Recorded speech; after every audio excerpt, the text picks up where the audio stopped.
Brain का एक particular भाग है जो हमको एम्पैथेटिक फील करवाता है। हमको समझा पाता है कि सामने वाला जो व्यक्ति है वो दर्द महसूस कर रहा है, तो वो हमको अच्छा नहीं लगता है। साइकोपैथी मतलब नहीं करवा सकती। ध्रुव भाई, एक कन्फेशन है कि मेरी आजकल जो ओटीटी प्लेटफॉर्म पे मैं जो देखता हूँ तो वो ज्यादातर क्राइम इन्वेस्टिगेटिव नॉवेल्स ही होती मतलब उसके बेस के वो स्टोरीज ही होती हैं। अब मुझे लगता है कि जो भी मूवीज हम लोग देखते हैं वो रियल लाइफ से इंस्पायर्ड होती हैं और कई सारी ट्रू स्टोरी बेस्ड भी होती हैं। और इसमें कई सारे सीरियल किलर्स दिखाते हैं, कई सारे रिपीटेड ऑफेंडर्स दिखाते हैं, सेक्सुअल असल्टर्स या फिर रेपिस या जो हम लोग कह सकते हैं उसे। तो उसके हिसाब से मुझे जब भी मैं देखता हूं तो मुझे लगता है कि इनके दिमाग में क्या चल रहा होगा, क्या क्या इनिबिशंस इनके चले गए होंगे ताकि उनका माइंड उन्हें रोक नहीं रहा, मतलब वो क्राइम वापस रिपीटेडली करने से रोक नहीं रहा, एक बार नहीं बार बार करने से। तो मैं आपसे, ये डार्क साइकोलॉजी का टॉपिक है, पर मैं आपसे समझना चाहूंगा इन क्रिमिनल्स के माइंड में क्या होता है और क्या साइकियाट्रिस्ट हमें इनसे समझा सकते हैं ताकि हमारे माइंड में ऐसा कुछ आए। इतने लेवल पे तो नहीं आएगा, पर हम लोग भी फैक्ट चेक कैसे कर सकते हैं। तो एज यू सेड, उनका माइंड थोड़ा सा अलग होता है। Their brain is wired differently, right? Most criminals have either narcissism और मैकियावेलिनिज्म और साइकोपैथी। मैं आपको समझाता हूँ ये सारी चीजें क्या है।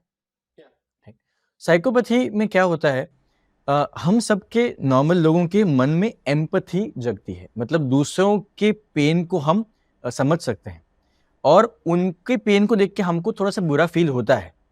तो ये जो बुरा फील होता है वो उसको एम्पैथी कहते हैं। ब्रेन का एक पर्टिकुलर भाग है जो हमको एम्पैथेटिक फील करवाता है। हमको समझा पाता है कि सामने वाला जो व्यक्ति है वो दर्द महसूस कर रहा है, तो वो हमको अच्छा नहीं लगता है। ये एम्पैथी है। तो साइकोपैथ्स जो होते हैं, इनको साइकोपैथ बोलते हैं, राइट? साइकोपैथी मतलब ये एम्पैथी का पार्ट ब्रेन में ठीक से काम ही नहीं करता है। तो उनको दिख रहा है कि हम पेन में हैं, लेकिन वो चीज उनको बुरा महसूस नहीं करवा सकती। तो उनको कभी कभी चीज एडवेंचरस भी फील होती है। या तो ये साइकोपैथी है। Second is narcissism. उनको खुद के लिए बहुत बड़े बड़े ओवर कॉन्फिडेंस और मैं कुछ हूं, मैं कुछ बड़ा हूं, ऐसा एक फेक बड़ा मेगालोमेनिया होता है, राइट? इसको नार्सिसिज्म बोलते हैं। मैं कुछ हूं और मैं जबरदस्त हूं, मैं बहुत पावरफुल हूं और ये लोग मेरे आगे कुछ भी नहीं है, मैं चाहूं ऐसे उनसे खेल सकता हूं। That is narcissism. Third is Machiavellianism.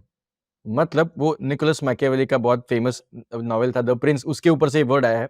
मतलब मैनिपुलेशन पावर ना, वो लोग कोई भी स्टोरीज बना के हमको मैनिपुलेट कर सकते हैं। तो ये तीन में से कोई भी एक गुण होना, ये इसको डार्क ट्रायड बोलते हैं। ये ट्रायड में से कोई गुण होना, ये बहुत फेमसली पाया गया है सीरियल किलर्स और क्रिमिनल्स के अंदर। This is one angle that their brain is different.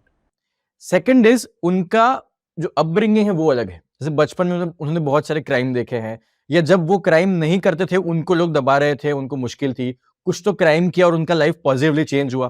तो ऐसे कुछ चीजें उनकी लाइफ में हुई जिससे बार बार उनका बिलीफ ऐसे रीइंफोर्स हुआ, या उसको और बल मिला कि अगर मैं गलत चीजें करता हूं तो मेरा लाइफ अच्छा हो रहा है।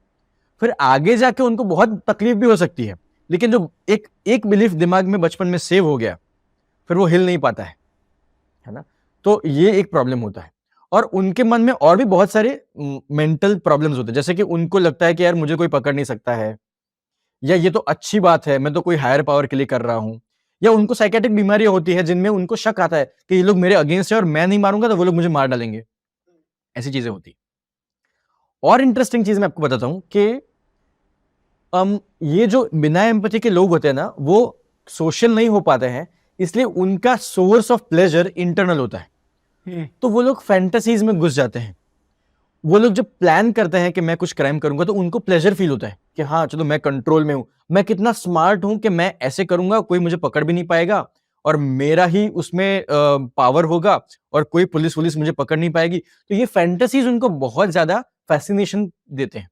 एम्पैथी तो है नहीं, दर्द तो महसूस होता नहीं है, तो उनको ये गेम लगता है। तो ये फैसिनेशन, ये जो प्लॉटिंग वगैरह है, जो अपने दिमाग में कहानियां बनाते हैं, उसके प्लेजर को करने के लिए वो लोग क्राइम करते हैं। एक्चुअल क्राइम में उनको मजा नहीं आता है, तो फिर से वो लोग बुरा महसूस करते हैं। वो लोग सोचते हैं यार मुझे और प्लेजर चाहिए, वो कुछ और प्लानिंग करते हैं, राइट? और एक और चीज है, वो है ऑब्सेशन। जैसे आपने देखा है, आपके जो नेटफ्लिक्स वगैरह पे देखते हैं उसमें कि कभी कभी उनका पैटर्न सेम होता है, जिसको मोडस ऑपरेंडी बोलते हैं, वो उसी टाइम से क्राइम करते हैं और उनके टारगेट पॉपुलेशन भी सेम होती है कि blonde female in 30 something like that, right.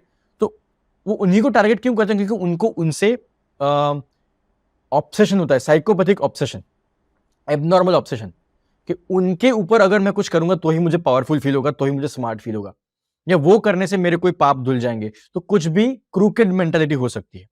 तो वो ऑब्सेसिवनेस है, या जिसकी वजह से उनका साइकोपैथी उनको ये क्राइम करने के लिए फोर्स करता है। ओके। ऐसे बहुत सारे रीजंस हैं जिनकी वजह से वो लोग क्राइम की तरफ जाते हैं, लेकिन जनरली उनके ब्रेन अलग तरीके से वायर्ड होते हैं जो हमारे नहीं है, थैंकफुली। तो इसलिए हम ये ऐसा डर लगने की जरूरत नहीं है कि क्या मुझसे भी क्राइम हो जाएगा, क्या हम नहीं कर पाएंगे, because we are wired with empathy.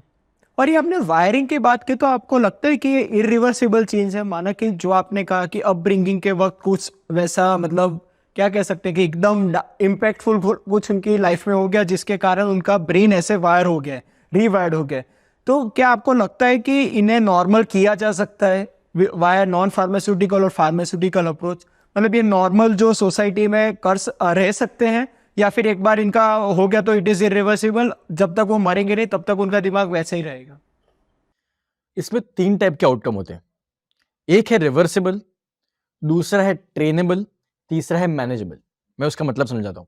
Reversible मतलब अगर कोई बिलीफ की वजह से ऐसा हो रहा है तो काउंसलिंग के थ्रू उनकी बिलीफ को रिवर्स किया जा सकता है। अगर उनकी फॉल्स बिलीफ केमिकल लॉजिक की वजह से है तो मेडिसिन देके उनका केमिकल प्रॉब्लम रिवर्स करके केमिकल नॉर्मल करते हैं, उनकी बिलीफ अपने आप नॉर्मल हो जाती है। तो ये रिवर्सिबल है। कुछ लोग हैं जो रिवर्सिबल नहीं है लेकिन ट्रेनेबल है। मतलब उनको इंपल्स जो आता है ना वो रिवर्स नहीं हो पाता है, लेकिन इंपल्स के टाइम पे क्या स्टेप लेना ताकि वो क्राइम ना करे, ऐसे ट्रेनिंग दी जा सकती है, जिसको रिहेबिलिटेशन बोलते हैं। तो ये ट्रेनेबल है। तो वो सीख जाते हैं कि अगर मुझे इच्छा भी हो रही है किसी को मारने की, बहुत एंगर आ रहा है, लेकिन ऐसे करके मेरा एंगर में चैनलाइज करके उसको एनर्जी को डाइवर्ट करता हूं तो मैं क्राइम नहीं करता, मैं मारामारी नहीं कर रहा हूं, क्योंकि मैंने एंगर को चैनलाइज करना सीख लिया है। तो इसको ट्रेनेबल कहते हैं। तीसरा है मैनेजेबल। जब वो ट्रेन भी नहीं हो पा रहे हैं तो मेडिसिन के थ्रू उनको बार बार शांत किया जाता है, कंटिन्यूस मेडिसिन के थ्रू, या तो उनको जेल में भेजा जाता है ताकि उनको मैनेज कर रहे हैं ताकि वो क्राइम ना कर पाए, उनको कन्फाइन कर रहे हैं। तो मेडिसिन से उनको शांत कर सकते हैं, उनके गुस्से के हार्मोन्स को कम कर सकते हैं, या वो भी अगर नहीं हो पा रहा है तो उनको कन्फाइनमेंट में हम जेल वगैरह में रखते हैं, राइट। तो ये मैनेज कर दिया हमने, मतलब उनको ठीक तो नहीं कर पाए, सिचुएशन को मैनेज कर लिया। इस तीनों टाइप के लोग होते हैं, लेकिन ऐसा कुछ भी नहीं है कि हम उसके बारे में कुछ नहीं कर सकते। मेजॉरिटी लोग मेडिसिन के थ्रू या काउंसलिंग के थ्रू अपना लाइफ चेंज कर पाते हैं। Almost 90% people can be changed in some or the other ways. दोस्तों, ये वीडियो अगर आपको वैल्यूएबल लगा तो इसे लाइक कर अपने सारे दोस्तों से इसे शेयर कीजिएगा। इस चैनल को सब्सक्राइब तो आप कर ही लेंगे। चलिए मिलते हैं।